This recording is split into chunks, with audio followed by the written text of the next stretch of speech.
former town employee Lorraine Boughton. Thank you. I pledge allegiance to the flag of the United States of America and to the to the republic for which for which it stands, one one nation, under God, indivisible, with liberty, liberty, justice and justice for all.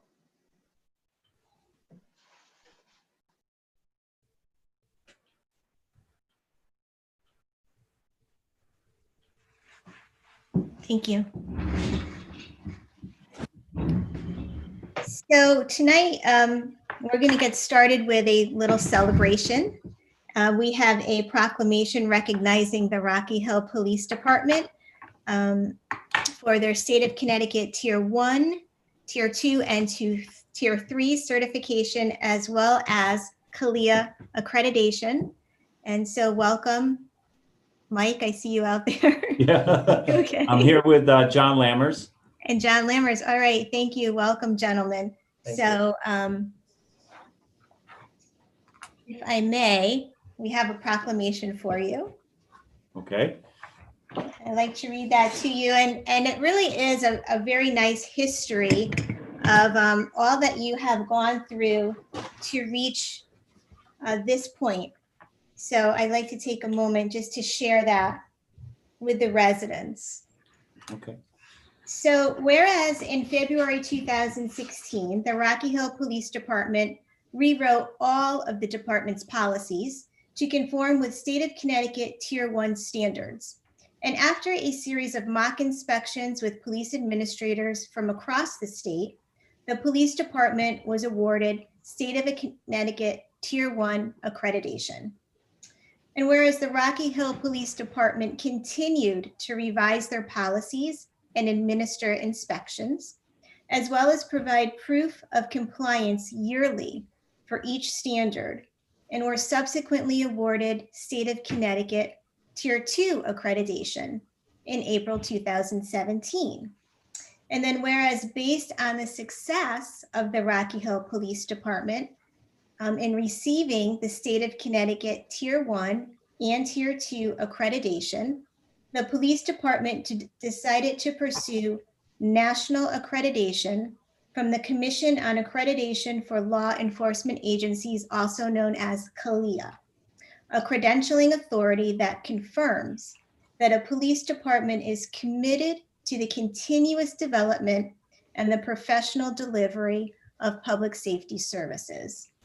And then whereas over the summer of 2017, the Rocky Hill Police Department continued to add and revise policies to comply with CALEA Advanced Accreditation 460 standards. And after the department's first mock assessment in December 2019, the police department scheduled a CALEA file inspection for March 2020 and an on-site inspection for May 2020. And whereas due to COVID-19, CALEA had to switch their inspection to a virtual format.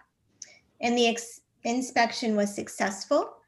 And in July 2020, the police department was awarded CALEA Advanced Law Enforcement Accreditation status.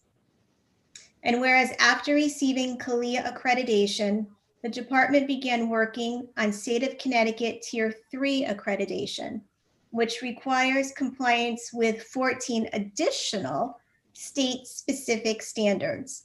So in August of 2020, the department was awarded State of Connecticut Tier 3 accreditation, making the Rocky Hill Police Department the 17th agency in Connecticut to hold both national CALEA accreditation and State of Connecticut Tier 3 accreditation. So now therefore be it resolved that I, Lisa Murata, Mayor of Rocky Hill, extend my congratulations to the Rocky Hill Police Department for being awarded State of Connecticut Tier 1, 2, and 3 accreditation, as well as CALEA Advanced Law Enforcement accreditation, and thank them for their tireless efforts to remain in compliance with both the State of Connecticut and CALEA's policies and standards. So congratulations. And if we may, woo-hoo, congratulations.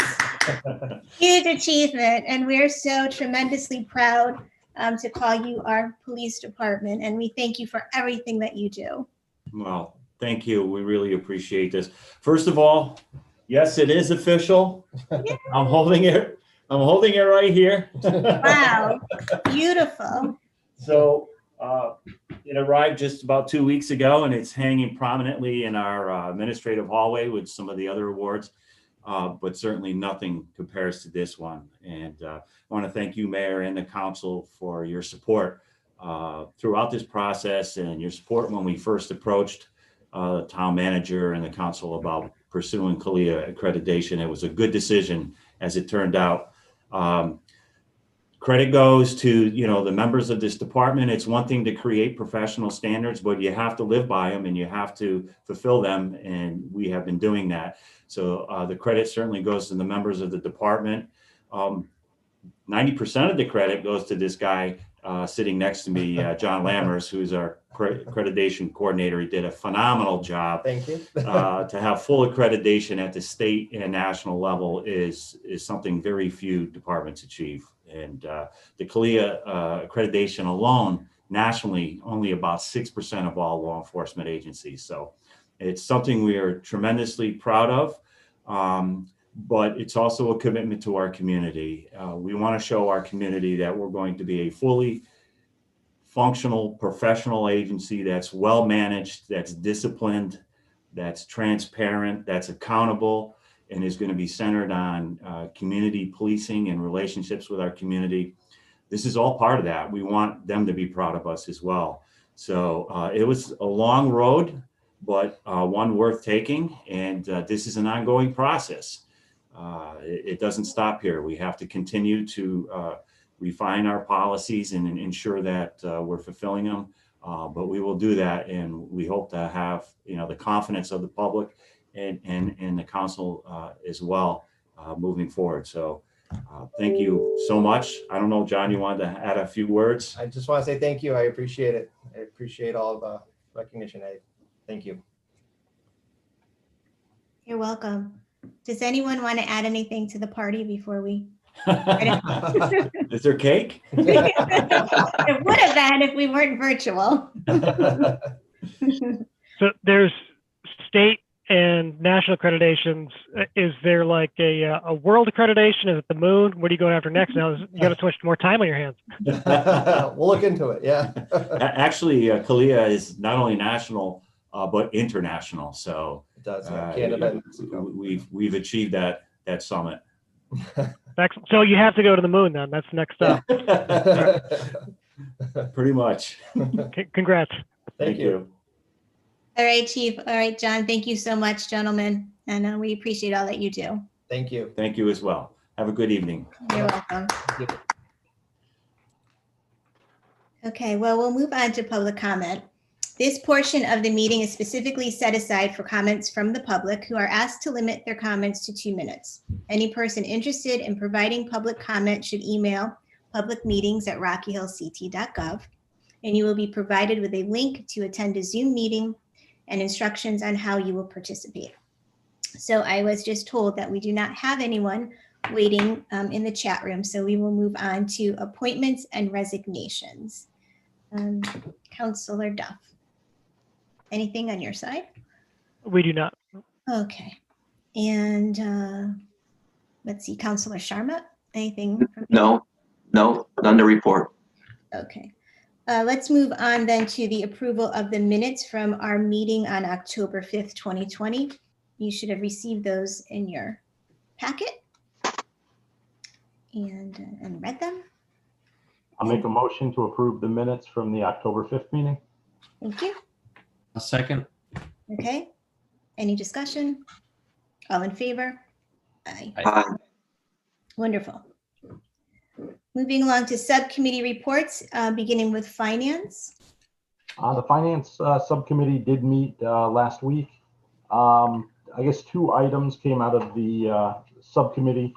One is the Board of Education has incurred $873,000 of non-budgeted COVID expenses.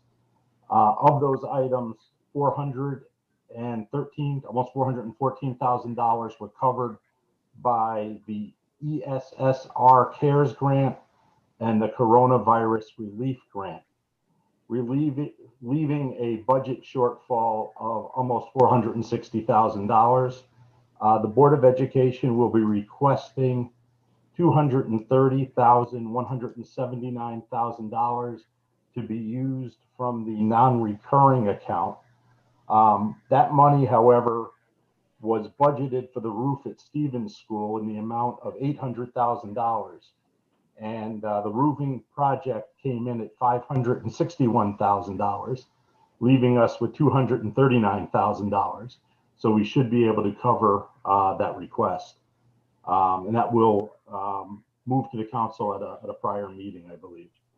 The second item was on property taxes. As you recall, we did a deferment on property taxes. And as of the end of September, we were only $600,000 behind on property taxes. And at our meeting last week, I believe $500,000 had come in from October 1 through the 15th. So we're approximately $100,000 behind. So I'd like to thank all the members of the council who unanimously approved this. It seemed to be a success from not only the town standpoint, but residents were able to utilize that program during the challenges of COVID-19. So thank you, everybody that participated in it. And that concludes the report for finance. Wonderful. Government operations. Government operations has not met since our last town council meeting. We are next scheduled to meet on Monday, November 2nd. Public safety. Public safety did meet earlier this evening, and fire department, well, we started out actually with the Central Connecticut Health District, where we report 505 cases in Rocky Hill and 94 deaths. We are seeing an uptick. We are several weeks, 2 weeks into what they're calling the second wave of the virus, as we know was going to happen. The health district said that they are working well, extraordinarily well with the schools in town, and the cases aren't coming from the classroom or from the assisted living facilities, but they are coming more from small gatherings that have started to happen more frequently and become larger gatherings, and athletic events. And so, but other than that, the health district is very happy with the way they're working with the schools in Rocky Hill in particular. So that's good news. The fire department reported 59 incidents, 465 year to date. They're almost back to normal pace at this point. 427 hours of training. The staffing level is at 66 at this point, but there are no shortage of new applicants. They have new applicants in the pipeline, so they'll be back up again shortly. They did complete their 20,000 feet of hose testing successfully. They completed their pump tests successfully, and they completed their ladder tests successfully. They are experiencing very good turnout by the volunteers for any events that they have to get called out on, fires, motor vehicle accidents, and so they're getting a very good turnout. So they're feeling very, very good when they arrive at these emergencies. Ambulance is reported 323 calls, 3,028 year-to-date calls.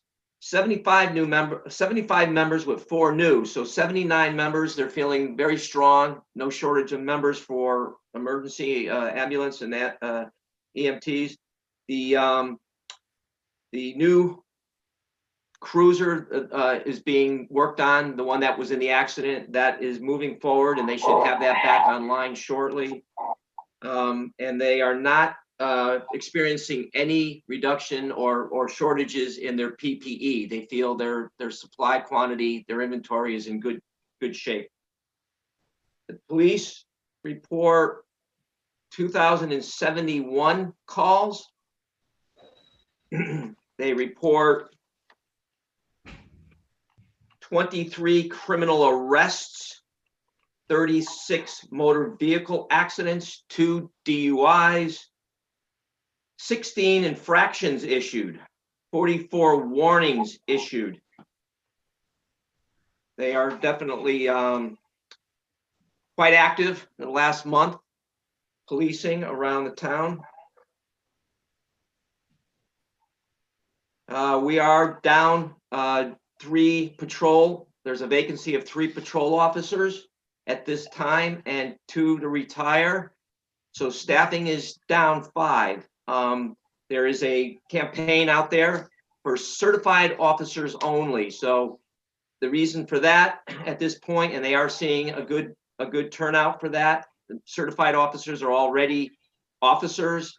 There's no training, and their turnaround to put on the street or to put into action for the town of Rocky Hill is only about 90 days versus sending somebody to academy. So, but the police chief is reporting that the pool of candidates is tightening and diminishing due to the Police Reform Act passed by the state of Connecticut earlier this year and our current town police pension issue. Good news, Sergeant Laura Carta became the first female Rocky Hill police officer to make sergeant. Congratulations to Sergeant Laura Carta. On October 24th, a drug take-back will be taking place at 699 Old Main Street. It is drive-through. That is at the Rocky Hill Human Services office.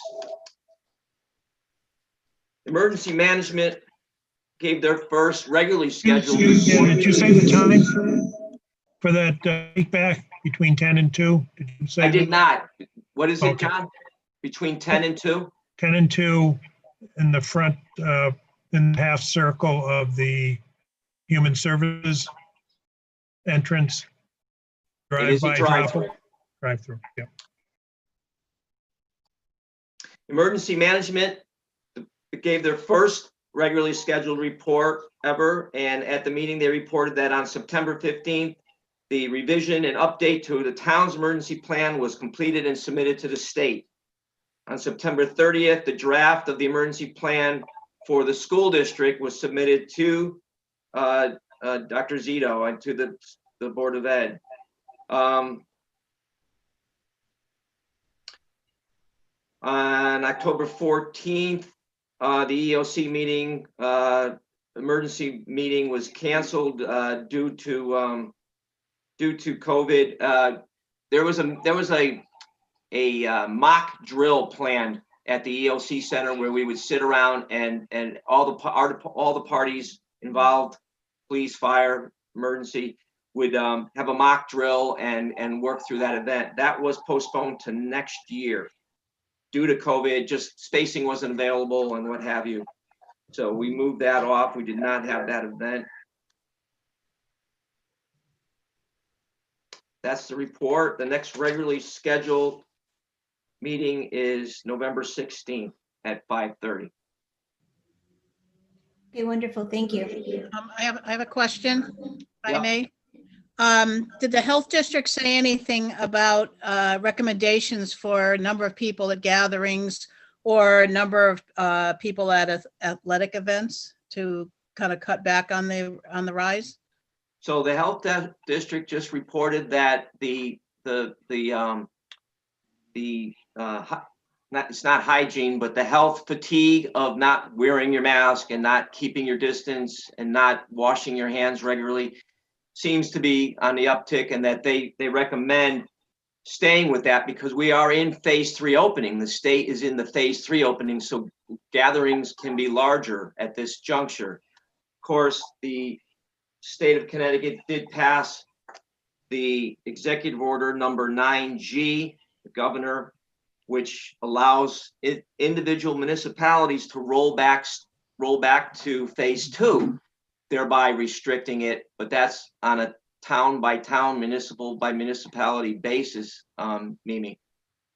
So the actual size of events can be larger in phase 3 and more establishments open and restaurants, but the Central Connecticut Health District is recommending trying to hold a line with your normal protocols for distancing, washing, and masking. Okay, yeah, okay, thank you. Okay, thank you. Moving on to senior liaison. The Senior Liaison Committee has not met since our last council meeting. However, I did get a note today reminding that the surveys are still due for October 30th. And the survey should be, and correct me if I'm wrong, but within this week's rare reminder. So we're trying to, again, get it out to everybody, but it is still due back on the 30th. And emails are also welcome back to Human Services. And that concludes the report. Okay, thank you. Land acquisition and farmland preservation. Land acquisition and farmland preservation did not meet this evening. Our next regularly scheduled meeting is November 16th at 6:15. And there is a report in new business from, I believe, town manager. They're in our packet. So we will get a little update on Streska Farm. Okay, thank you. Liaison to the state representative and the state senator. No report. And school liaison. No report at this time. Okay, thank you. And how about economic development subcommittee? No meeting, no report. Okay. We'll go down to consent agenda. We have one item for approval. It is the non-emergency interagency agreement with 5 town police departments. So you have that in your packet. Mayor, that was reviewed at public safety with the chief of police and with the town manager, and the public safety committee has no problem with that continuing contract. I don't know if town manager John Mayer is going to speak to that at the moment, but we're fully endorsing it and recommending the continuation of that agreement.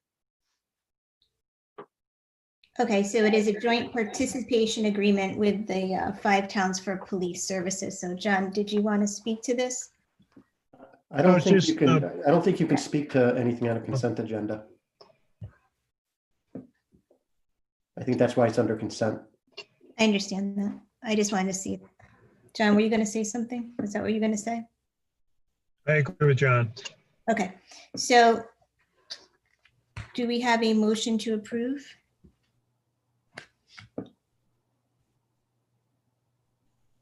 Motion to approve the consent agenda for this evening regarding the non-emergency interagency agreement with 5 towns police departments. Thank you. Is there a second? Second. Okay, all in favor? Aye. Aye. Wonderful. Moving on to old business, discussion, possible action for the community and senior center. Thank you. Good evening. Just a brief update on the progress of the community center, senior center project. The gazebo finally moved into its new location on a new slope of near the generator by the parking lot. All the steel has been erected except the entry canopy is the only thing that's left to be installed. The steel decking has been installed, 80% of the new addition. Storm structure installation is ongoing. The underslab utilities are 90% complete. The contractor will be pouring an additional slab early next week. Plumbing trench work in existing building is ongoing. PAC is moved out of the one of the activities room, and their offices is in the gym now, which they took over a couple of weeks ago. The electrical conduit from the existing electrical room in the current town hall. The new location was done over the Columbus holiday weekend. And we're still planning on having the last beam ceremony on Friday, October 30th, 2020. More of a focus on the construction side of the project. Looking for a remark from the mayor, to someone from the design committee, and someone from the liaison committee, perhaps Alan, and from permanent building committee. It shouldn't be too long of a meeting due to the time of year, as well as we'll be following social distancing and so on. So it will be separated and so on. But again, it's Friday, October 30th at 12 p.m. And that's it for the community center. John, has the walkthrough been rescheduled? Can I ask that? Not yet. They've been kind of behind a bit with the rain. So I think maybe when they get that second slab down, and maybe it's more enclosed, there'll be more to see without having to walk through a lot of mud. So that'll be in November, John? Most likely, yes. Or could they do it in conjunction with the beam ceremony somehow Um, that day? It's probably the better opportunity that day. Yes, probably should shoot for after the ceremony. Those that are interested and where it's feasible, because it is a construction site, to take a tour of the site.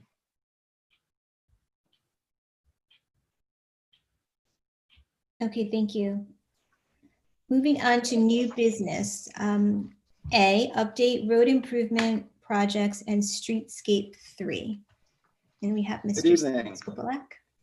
Steve, the town is here to give an update on that. Steve, Yep. here? John, can you pop up slide 1? I'm gonna start talking about this year's paving program. We did almost 11 miles of road. A little over a mile of that was Dividend Road, which was a lots of programs, so that was state funded. So 100% state funded, and the remainder was out of our referendum. What this slide here shows, it's depicting our roads. We've touched almost 40 miles of road in town. We have 62 miles. The blue is what we've done since 2014 to current date of mill and pave or reclaim. The green is the preventive maintenance. I'm not sure if anybody saw that this year. It was Forest Street was a good example. That's you probably passed by that. West Ridge off of New Britain Ave, another example. The rest of them are kind of hidden. That's this year's projects. John, can you go to slide 2, please? Slide 2 is the same, similar data, and what this shows, and I can distribute this to any of you folks. This shows the road ratings, and as you see down the bottom, we have Beta Associates. They're actually out of Rhode Island. They have an office in Hartford, and they evaluated our roads in 2016, and they just did it again this year. And you get a pavement condition index, the PCI, which you see down the bottom, and blue, the dark blue, a rating of 90, 92 to 100. No maintenance required, down to the red, which is really requires a rebuild. So if you look in and you see there's quite a bit of blue, light blues and greens on this map compared to if you go to slide, let me just check that. Slide 4, John, real quick. Slide 4, you don't see that much blue on there. It's all the oranges and reds. So in 4 years, we've brought our PCI up town-wide from the 60s to high 70s, which is tremendous. If you go back to 2, John, please. So a lot of people ask how we decide on roads, and it's impartial. Beta has this program. There's 10 different criteria they look at, they rate it, and you get a number. That's the pavement condition index. And then they also look at cost benefit ratio. And of course, the best cost benefit ratio is going to be on those roads that are in that preventive maintenance category, the light greens. And that's where we did some of the micro paving you saw this year. And so bang for the buck, we're going to get about 10 years out of that, saves the roads. Mill and pave, that's what most people want to see. You know, removing the top 2 inches or so, putting 2 inches back. It's also 2 to 3 times the cost. And you get 18, 20 years if you're lucky out of that. So, and one thing we do when we select the roads, if you look in, say, the northwest corner there, John, you can kind of zoom in a little. This is one neighborhood we're looking at. So you see Ridgewood and Rosewood and Cricket. You have a 26, a 46, a 41, a 53. So those roads are pretty poor condition. We try to do a lot of the work together. Each time you move the machine, if it's over a certain distance, there's a charge. So we try to keep it together. So we reduce those fees for moving their equipment back and forth across town. So that's one of the neighborhoods we are looking for next year. But we don't want to say it's a definite, because sometimes you'll have over the winter a road that might be okay, and then the winter comes and just disintegrates, falls apart. We have to change gears, move across town. So, and for this year, just to give you an idea, that work, that was, as I said, almost 11 miles, and it was $1.86 million, of which about $700,000 was Dividend Road, which is state funded. And one parking lot, that big blue dot at the middle school, was also done. That's part of the new referendum, parking lots. Questions on that? Elmridge Park parking lot. Yes, sir. Yes. That's been a back and forth with John Mayer can also attest to this. The developer of Town Center West, as an agreement for something way back, probably 8 or so years ago, was going to do that parking lot. And that's gone back and forth with a couple town managers. And I think that's kind of dead in the water. So we're going to have to do that. We're looking at that hopefully soon, because it, as you see, it's poor.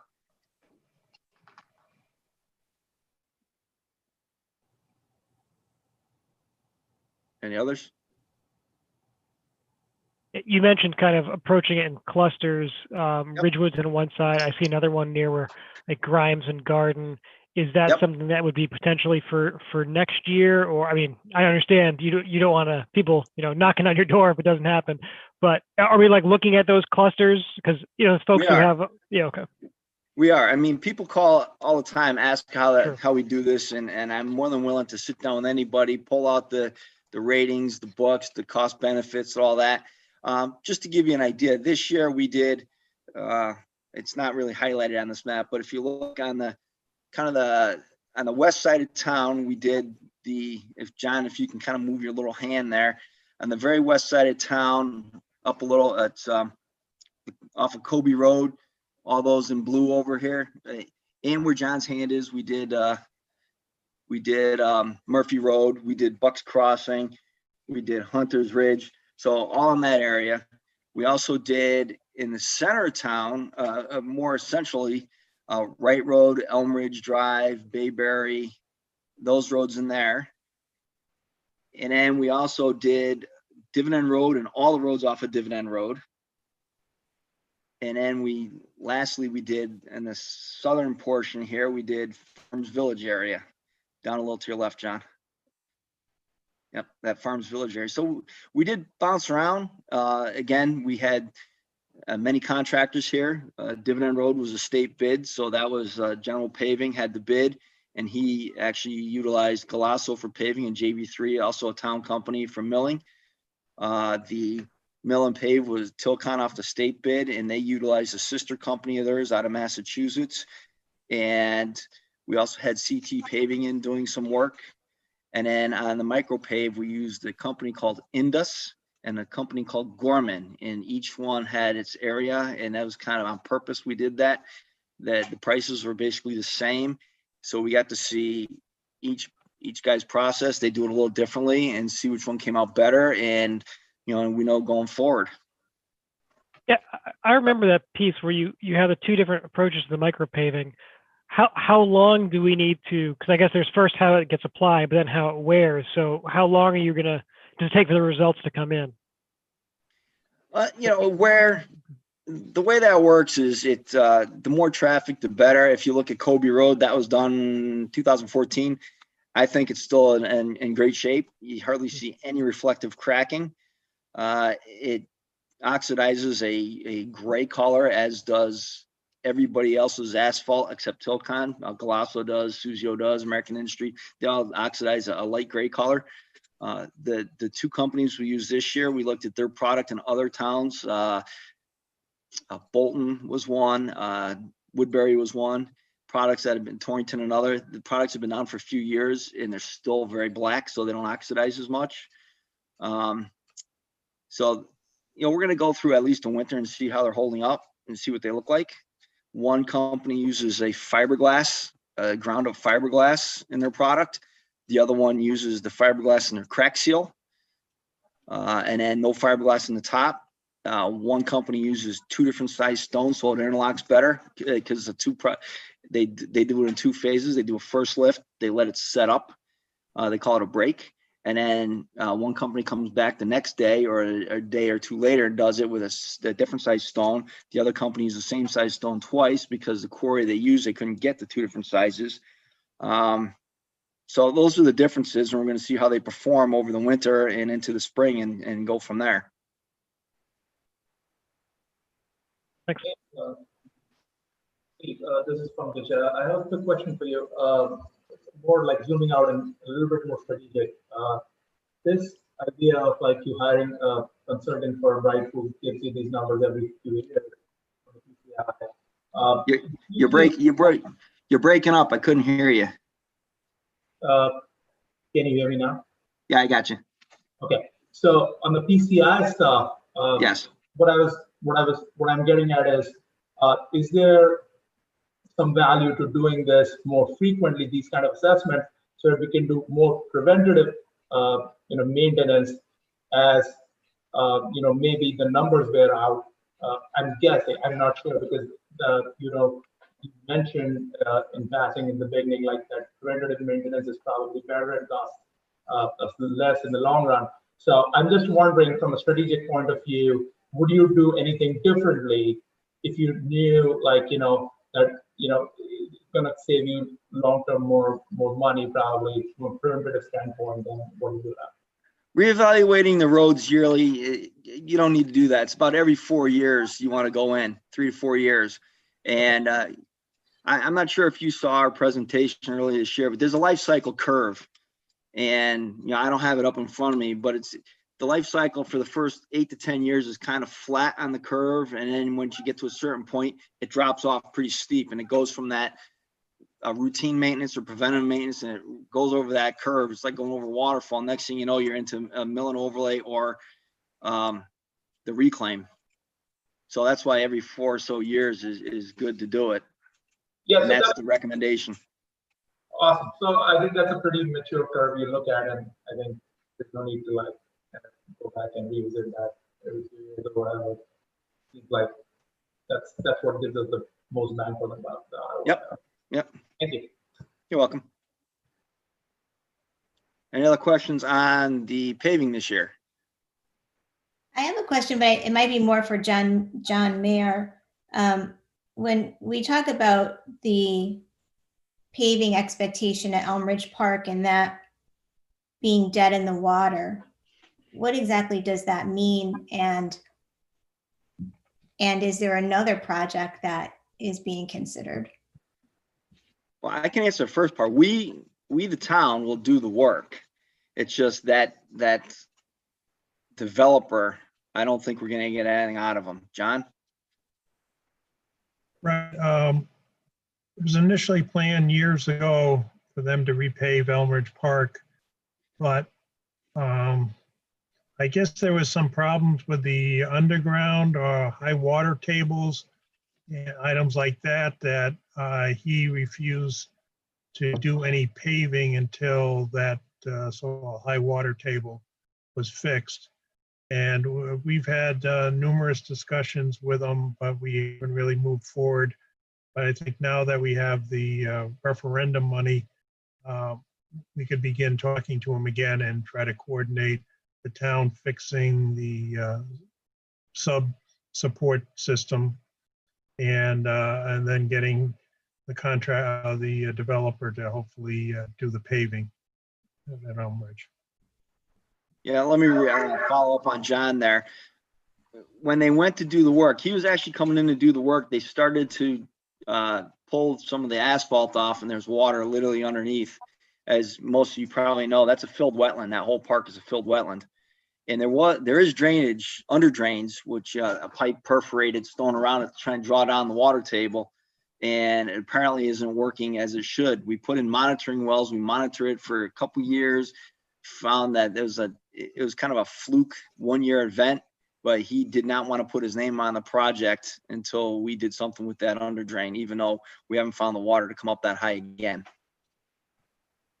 And at the time, he said he'd pay for it until the estimate came in at about $70,000, and then he balked. So is there a dollar amount that has been assigned to whatever work he intends to do that we can use it in another project? I don't think he's gonna offer up to give us a check. John, do you have a feeling on that? No, I don't mean in terms of giving us a check. I just mean, Oh, for him to do something somewhere else? Can we move him to another project? I think it's a kind of a difficult idea to implement. I'm not sure how willing the contractor is to move forward with this based on costs that they might have had associated with developing that town center west, especially from the roads and requirements that the state required. But it's something that we need to follow up with him and try to see if we can get something accomplished at Elmridge Park. Okay. Was just, and I don't know if this will shed any light, but is this something where it was doing that work was the condition of a permit, or, do we have any like legal documentation that they owe us this, or is it just like a handshake thing You can't that they're walking away from? You can't condition something like that. That's an impact fee, which is illegal in Connecticut. It was an offer he made. I'm not exactly sure. I wasn't involved in that negotiation, why he made that offer to do it. So, I mean, I guess it would be at this point nice if they did that work, but Yes. given that Elmridge Park is our most high use park, I mean, should this be the determining factor for our plan for the project?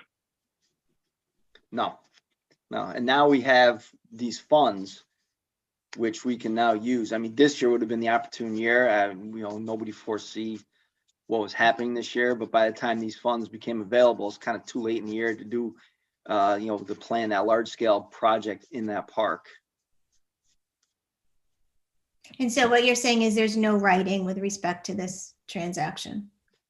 John, do you know that? I think might have been a redevelopment agreement signed years and years ago. But to implement, to get the contractor to do it, it's more on, I think, working with to get something done. I don't know how big of a stick we have to beat over the person. Okay. Thank you.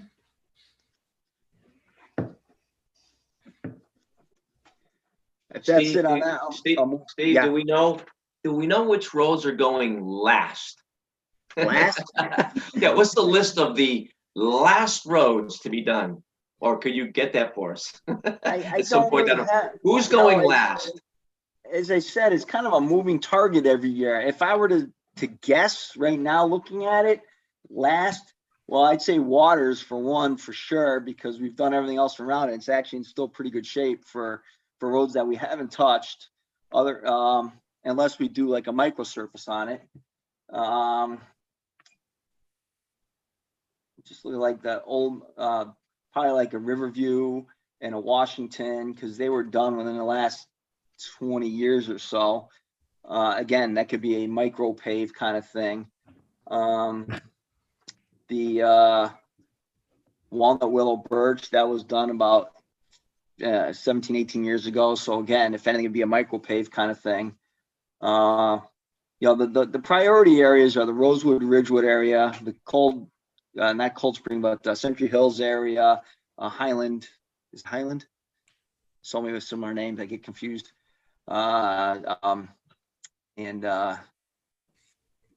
Let's see, and also down the Pleasant Valley area. Those have, I don't think that's ever been touched, that at least in 20 years I've been here. So those and also the Ashwell and Garden. Those are ones going to be those areas are going to be our targets for the next couple years. So whichever ones I didn't list, they would probably be near the end if I didn't list those 4 major areas. I know that we were looking at the Rosewood area.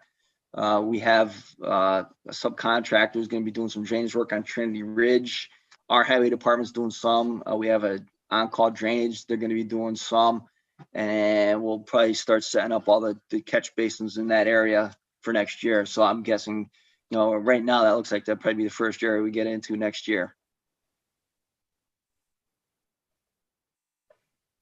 Sounds good. Yep. No, I don't have anything.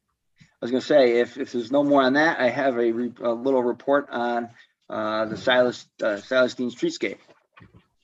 So as of today, October 19th, they are 105 days into the project, which the contract elapsed time now is 58%. So I don't see any way that they're going to finish on time in this year.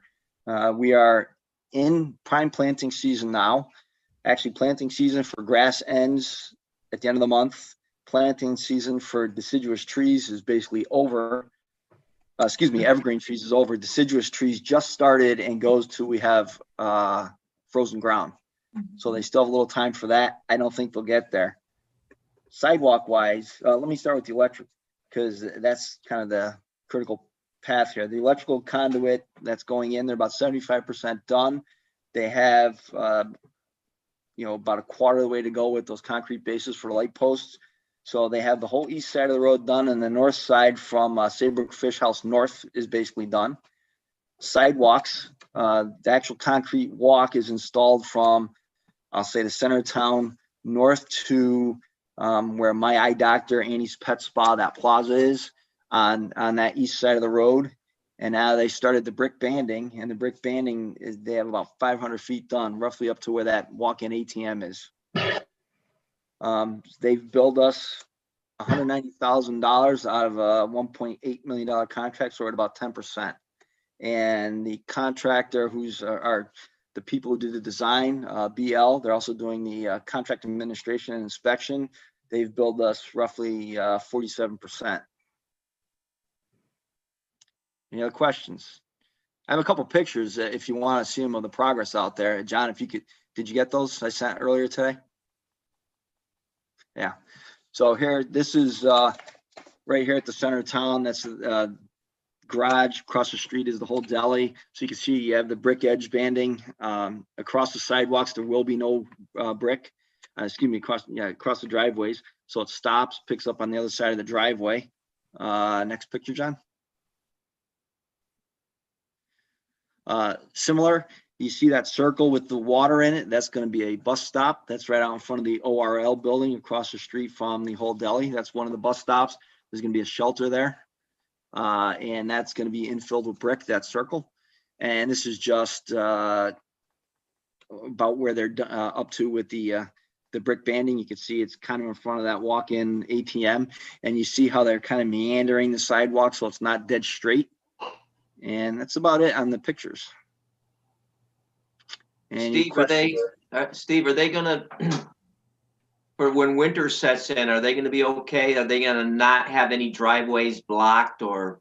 Yeah, nothing will be blocked. You know, come winter shutdown, they have to ask for an extension of time per the contract. And yes, they will have a better temporary pavement than what's there, so everything's flush. So you know that. Just so we don't impact those poor businesses any more than we have to. We're trying to make it as minimal as possible. You need a couple days after, you know, to put traffic on the concrete, and probably a day or two for the brick when they set that in a mortar. But yeah, no, we're trying our best not to impact them. I know there was a little issue with the Roadrunner down there because they couldn't get their big tractor trailer in with one driveway. Steve, is there a bus stop contemplated for the opposite end of the Silestein Highway? I don't know if there's one there now, but I remember last year we were at Porter and Chester and they were asking us for the students, could something? I'd have to look at the bus route. I don't dictate the bus stops. We've tried that once. We put up a stop. I think it's actually being used. It's the one across from what was, geez, which one was that? The church, the Catholic church on Elm Street. I forgot the name, what it used to be, but there's a bus stop across the street. That wasn't there. We put it up. They said they weren't going to stop, but I think enough people started standing there that the bus companies started to use it. But that's St. James. It's now St. Josephine Bakita, and it's right across from the. Correct. building. Yeah, we put that one in, and you know, as I said, Connecticut Transit said no, it's not a stop. But I think they do stop there now. Okay. There is a second shelter going in on this project. It's at the north end of the project. I think also on the same side of the road, kind of down there where that Hartford, I think it's Hartford Healthcare or somebody's down there, maybe St. Francis. Mm-hmm. Yep. Nice. Steve, just a quick question. Obviously, the project will end shortly for the season. When will they start back up? And is there any issue if it rolls over past the June 30th fiscal year for completion? No, there's this is another state funded project. I mean, the state might have an issue. We have a 20% match, but they hold the prices. I don't even think there's an escalation clause for asphalt. A lot of times there's an escalation clause. How this year you could have applied that because everything went down. But other than that, no, they have bid prices and they're the ones who kind of have the delay. Okay. So no, there should not be any issues with the price. Great.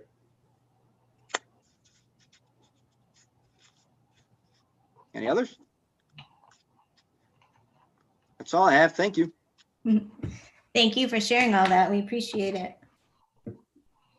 Okay, moving on to paragraph B, update on Straska Farm. There's a letter in your packet. I believe it was from Ray. Memorandum. It just summarizes that all the three farmers have signed their leases. Our town attorney sent a letter about the progress, the process of cleanup. John, you're echoing out.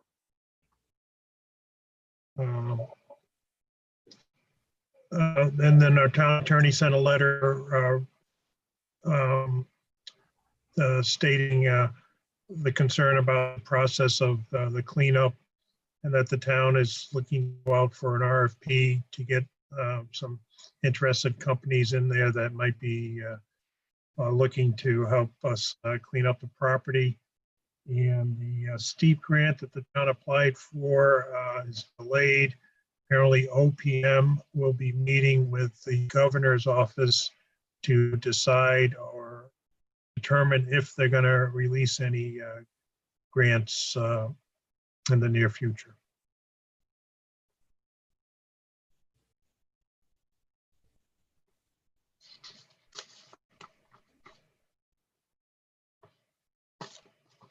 So what is the date officially that we could begin clean out activities if we chose to? Well, the official legal date is January 28th of 2021. Okay. That's the end of the, his 1 year on the property to move his stuff off.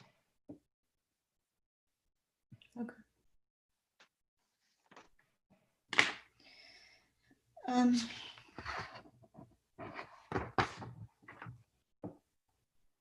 And then finally, we have the approval of the new 2021 council meeting schedule. Motion to approve the schedule for next year's council meetings. Is there a second? Second. Any discussion about that? All in favor?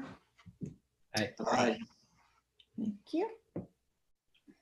Okay, let's go on now to the mayor's report. I know that John is going to speak a little bit about COVID updates, and Ed already, Councilor Sharma spoke about COVID updates. So I'm just going to tell you very briefly, if you want to start tracking things again, portal.ct.gov has some new data tracking information. And so basically, the Department of Public Health has launched this color-coded weekly alert map.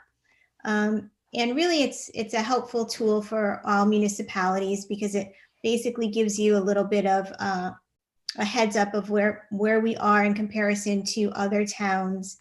And it's also accompanied by some municipal level guidance on recommendations. So that's a useful tool if you want to start looking at things. I just want to remind everyone about the drive-through flu clinic that's in Rocky Hill at Elm Ridge Park. That'll be Wednesday, October 28th from 2 to 6 p.m. And again on Thursday, October 29th from 9 a.m. to 1 p.m. And as you know, we move into the fall and we're anticipating, what may be happening with COVID and whatever else is going out in the world. We're kind of looking at different ways to reach residents in terms of the best way to communicate. And so we know that being in a small town, sometimes it can be challenging to communicate in an effective and efficient and not too expensive way. So what we're going to start doing is we have some new recording equipment now in chambers. So we're going to start recording some updates for publication through the public access channel. So the first person I think we're going to talk to is Mr. Charles Brown, the director from the Central Connecticut Health District, who can give us some tips and updates. And hopefully, as we start doing this, we may be able to incorporate a live streaming component, maybe even simply hooking it up through Facebook, which should be kind of simple, so that we can have some type of Q&A moving into the future.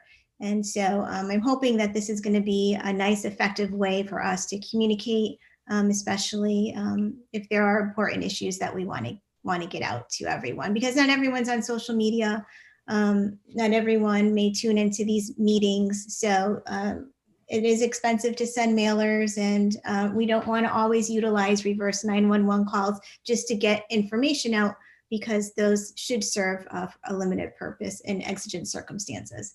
So just looking for better ways to begin communicating.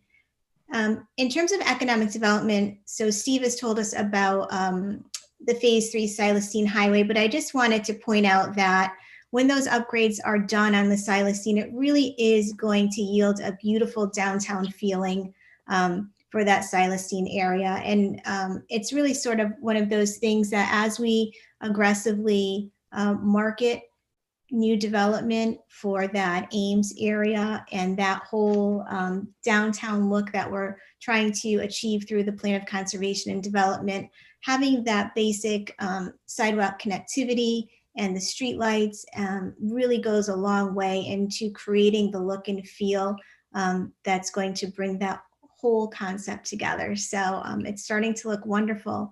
and I'm really excited about that. And then in terms of the Ames project, clearly that is central to creating that downtown look. And there are several interested parties who are looking at that property, and negotiations are ongoing. And in fact, we had one potential developer looking at structural plans. So we will see where those things go. There are a few development initiatives that I just wanted to share with you quickly to kind of show the steady progress that the town is moving in. The approved restaurant that's down at 240 Meadow Road is formerly known as Tapestry Rose. You may remember that beautiful red building. Will begin grading and paving the parking area in the next few weeks. So that's really great because that's down in our waterfront area, and we want to start moving development in that particular location. The Planning and Zoning Commission has approved both an amendment to the zoning regs and a zone change for property at 45 Evans Road, which again is down by our waterfront area, which will now allow the location and long-term expansion of Boondoggle Brewery and Brew Pub. So that is something new and exciting to look forward to. And then finally, Planning and Zoning Commission is currently reviewing the town center zoning regulations to consider reducing the current 4-application process for mixed-use development proposals to a more welcoming 1 application process. So that hopefully will create a more business-friendly environment for developers looking to come in to Rocky Hill. And I think that that concludes my short mayor's meeting memo. So John, I will turn it over to you for your report. Thank you. September, Pink Bag picked up 1,494 pounds of clothing. Parks Department has taken the docks out of the ferry landing area. And this Saturday, the 24th, they're going to have a Halloween drive-in, Halloween themed drive-in movie at the Rocky Hill High School for a maximum of 50 cars. And it sold out today. And so that's this Saturday. Also, the town is a member of the Connecticut Conference of Municipalities, CCM, and CCM is starting a series of online discussions on the effects of systematic racism in housing, education, health, wealth, and nearly every other part of daily life. The discussions are broken up into they broke the state up into 4 quarters, in which each day they'll be discussing this topic, with people in that quarter. It's basically going to be a 90-minute panel discussion with community and municipal leaders. And they've broken it out to the western part of the state, south central, north central, and eastern part of the state. If you're interested in finding out more about these discussions, the website is www.ccmcares.com. And the region that is associated with Rocky Hill will be on October 26th, and it starts at 6:30 and runs till 8. Again, that website for people that are interested in finding out more about this is www.ccmcares.com. Lisa and Ed covered a lot of phase 3 reopening, which really started on October 8th. And the main winners were restaurant, personal services, hair salons, barbershops, and libraries, which allowed them to increase their indoor capacity from 50% to 75%. It also affected outdoor venues. The Rocky Hill Racetrack, could think about that going into Ames, would have been able to increase their capacity from 25 to 50%, and so on. And then a few days later, the governor came out with Executive Order 9G, which provided the municipalities with the authority to move back to the less restrictive phase 2 guidelines if they feel fit due to the increase of COVID cases in their municipalities.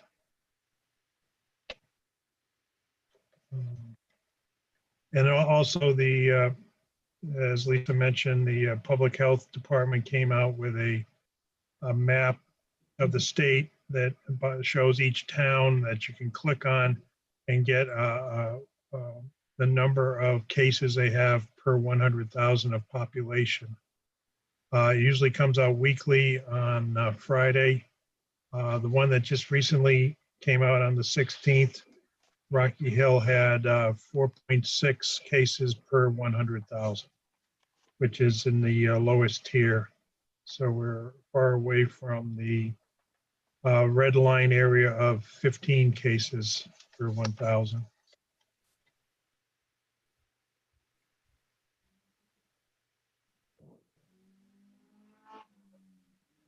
Also, we're still planning on having a Veterans Day ceremony on the town green, which would be November 11th at 11 o'clock. And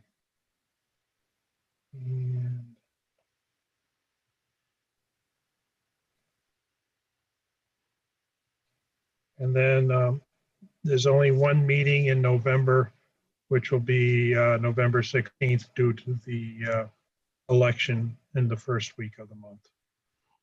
And I think that's it. Thank you. Oh, just a brief update that that court case relating to the hotel and restaurant, the judge granted it in accordance with the stipulation. So I believe that will go back to planning and zoning to finalize that project.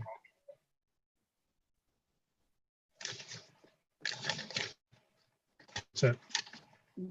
John, I have a question. Are there COVID protocols for Election Day?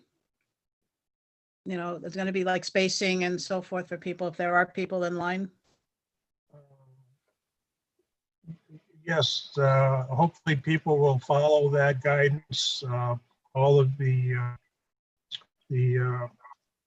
people working the polls will have masks and gloves on and so on. And there'll be plenty of hand sanitizer available. But people have to follow those guidelines.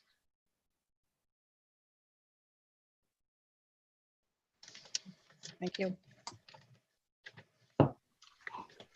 John, was that a big number for the pink bag?